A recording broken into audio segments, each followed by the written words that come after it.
कि 9 करोड़ ग्रामीण जनता जो गांव में रहती है उसको बिजली नहीं मिल पाती, सड़कें नहीं मिल पाती, बच्चों को तालीम नहीं मिल पाती। बिजली मिल रहा है, सुनिए सुनिए, बिजली 24 घंटा मिल रहा है। मैं कह रहा हूँ कहाँ से आया? अरे ये हंगामा कर रहे हैं, इनको पता ही नहीं है सर। बिजली मिल रहा है ईमान जी। नमस्कार, आपके साथ मैं Rohit Kumar, news for nation देख रहे हैं। यहाँ पे बिहार विधानमंडल का मॉनसून सत्र चल रहा है और आज जो है सम्राट सरकार ने बिहार पंचायती राज संशोधन विधेयक जो उसको पटल पे रखा है और इसके पारित होने के साथ गांव में जो है लोगों से टैक्स वसूलने का जो है वो ग्राम पंचायतों को अधिकार प्राप्त हो जाएगा। अब इस पर जो है बवाल शुरू हो गया है। बिहार विधानसभा के अंदर जो है इस पूरे कानून को काला कानून बताते हुए जो है विपक्ष ने सरकार को घेरने की कोशिश की है। कहा है कि सरकार के पास पैसे नहीं है और पैसे सरकार को जो पैसे चाहिए उसके लिए जो गांव के लोग हैं उनको अब इसकी जद में लाया जा रहा है। जाहिर तौर पर इस पूरे मामले पर हमला बोलते हुए AIMIM के विधायक अख्तरुल इमान ने सरकार पर जोरदार हमला बोला। उन्होंने कहा कि बिहार के 90% तो ऐसे गांव हैं जहां पर बिजली अभी तक नहीं पहुंची है और बावजूद उसके सरकार वहां पर बिना बुनियादी सुविधा दिए हुए वहां के जो आम लोग हैं उनसे टैक्स वसूलने की तैयारी करी। इसी पर जो है सत्ता पक्ष के लोग खड़े हो गए, जोरदार हंगामा शुरू हो गया। उन्होंने साफ कह दिया कि बिहार में अब ऐसा कोई गांव या टोला बचा नहीं है जहां पर बिजली नहीं पहुंची। ऐसे में विपक्ष जानबूझ करके भ्रम फैलाने की जो है कोशिश कर रहा है। क्या कुछ हुआ सदन में, अख्तरुल इमान ने किस तरीके से अपनी बात की, जिसके बाद ये खूब बवाल हुआ, दिखाते हैं आपको ये वीडियो। खंड 2 में प्रस्तावित उपखंड 2(6) को विलोपित किया जाए।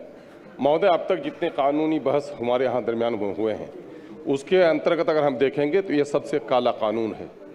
बिहार की 9 करोड़ ग्रामीण जनता जो गांव में रहती है उसको बिजली नहीं मिल पाती, सड़कें नहीं मिल पाती, बच्चों को तालीम नहीं मिल पाती। बिजली मिल रहा है, सुनिए सुनिए, बिजली 24 घंटा मिल रहा है।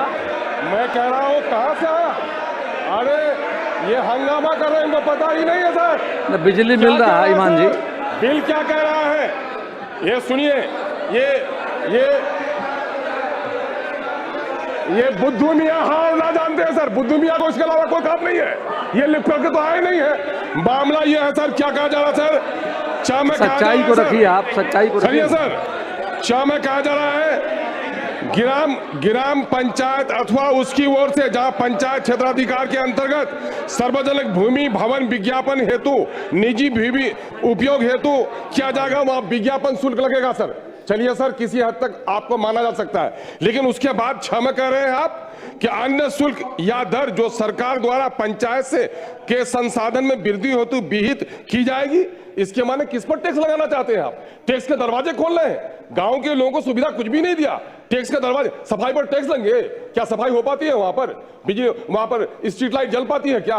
शुद्ध पानी मिल पाता है क्या? ग्रामीण क्षेत्र के गांव के रहने वाले इन लोगों से टैक्स वसूल करना, मैं समझता हूं कि माननीय मुख्यमंत्री के छवि को बदनाम करने की साजिश का हिस्सा है सर। ये है ना पूरा ग्रामीण बिहार है सर। गांव की जनता माफ नहीं करेगी जो लोग इस बिल के हवाले में वोट डालेंगे। हम लोग बहुत विरोध करते हैं। प्रश्न है कि विधेयक खंड 2 में प्रस्तावित उपखंड 2(6) को विलोपित किया जाए। जो इसके पक्ष में हाँ कहें, विपक्ष में ना कहें।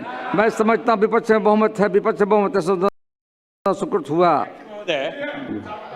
अध्यक्ष महोदय, अभी अख्तरुल इमान साहब अपना संशोधन या जनमत का प्रस्ताव पर बोल रहे थे, तो रखे जो भी रखे थे, क्योंकि मैं लेट से आया था।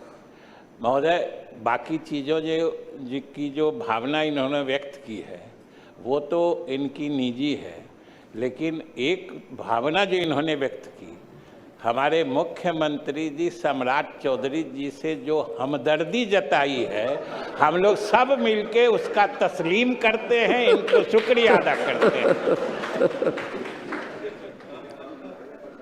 प्रश्न है कि खंड 2 इस विधेयक बने, जिसके पक्ष में हाँ कहें, विपक्ष में ना कहें। मैं समझता हूँ पक्ष बहुमत है, पक्ष बहुमत प्रस्ताव स्वीकृत हुआ। खंड 2 इस विधेयक बना। खंड 3 में कुछ संशोधन नहीं।